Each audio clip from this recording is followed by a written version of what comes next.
আপনি জানেন যে 5 আগস্টের যে ঘটনা তারপরের থানাগুলো লুট হয়েছে, এখনো অনেক অস্ত্র উদ্ধার হয়নি। এই অবস্থাতে বাংলাদেশে যে এবং সব থানাগুলো ফুল ফাংশন না, সেই ক্ষেত্রে নির্বাচনে আমি এখন বলবো যে দেখেন যে পেঁয়াজের যে দামটা, একদিনে পেঁয়াজের দাম 35 টাকা বেড়ে গেল। এটা কিভাবে সম্ভব? আলু উৎসব, আমাদের যে কোল্ড স্টোর অ্যাসোসিয়েশন, তারা তাদের উদ্যোগেই এটা হয়েছে। এটা খুবই ভালো উদ্যোগ। এই উদ্যোগটা সাফল্য আমি কামনা করি এবং আমি আশা করব তারা প্রতি বছর এই উদ্যোগটা যেন নেয়। আপনারা জানেন এই বছর কিন্তু আলুর উৎপাদন অনেক বেশি হওয়ায় কৃষকরা কিন্তু এটার দাম পায় নাই। এখন পর্যন্ত অনেক আলু রয়ে গেছে। বাট তারপরে একটা সুখবর হলো যে নতুন আলুটা আসতে একটু দেরি হচ্ছে। এই জন্য হয়তো আমাদের পুরনো আলুটা কোল্ড স্টোর থেকে বের হয়ে এবং পাবলিক পুরাটা কনজিউম করতে পারবে। আর আমি আরো অনুরোধ করছি ডিসেম্বর পর্যন্ত যেন আমাদের এই কোল্ড স্টোর মালিক অ্যাসোসিয়েশনদের যে তারা যেন কোল্ড স্টোরটা ডিসেম্বর পর্যন্ত 31শে ডিসেম্বর পর্যন্ত খোলা রাখে। এবং এতে যদিও কোল্ড স্টোরের মালিকদের কিছুটা ক্ষতির সম্মুখীন হতে হবে, মানে ওভারঅল ক্ষতি হবে না, বাট ওই 1 মাস রাখলে একটু ইলেকট্রিসিটি বিল বেশি দিতে হবে।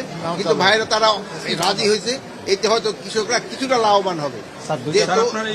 আরেকটা জিনিস হলো, আপনারা আরেকটা জিনিস কৃষকদের বলতে হবে যে তারা যেন সারের ব্যবহারটা কমায়।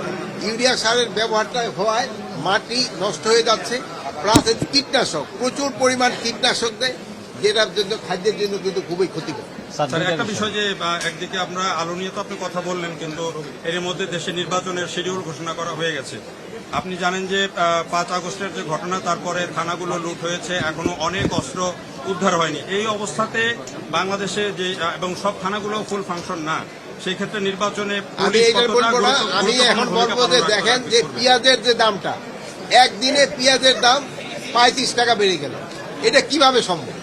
এটা এই যে ধরেন যে মোবাইলের যুগে এই কারো কার সাথে কিন্তু পেঁয়াজের দাম বেড়ে গেছে। এই জন্য আমাদের এবার হয়তো পেঁয়াজ অত আমদানি করার প্রয়োজন হতো না। কৃষকরা কিন্তু একটা ভালো পেঁয়াজ উৎপাদন করছে, তারপরে আমাদের আমদানির অনুমতি দেওয়া হচ্ছে। আপনারা এইগুলি দিকে খেয়াল রাখতে হবে। পেঁয়াজের দাম 70 টাকা এই বুড়ি পেঁয়াজ, আর যেটা নিয়ে ওই যে আগের পেঁয়াজ আসলে যে ওইটা 80 টাকা না আসা পর্যন্ত আমরা পেঁয়াজ ইম্পোর্ট করতে থাকবো। আর আজকে শুধু কৃষির ব্যাপারে আপনারা প্রশ্ন জিজ্ঞেস করবেন, ভাই একটা প্রশ্ন করছে, এটা আমি আরেকদিন উত্তর আগামীকাল আওয়ামী লীগের ডাকা যে সকাল সন্ধ্যা শাটডাউন, আমি আগামীকাল না, আলুর শুরু হয়ে গেছে। আরেকটা আপনারা এবার এনশিওর করবেন যে নেদারল্যান্ড থেকে যে আলুর বাক্সগুলি আসতেছে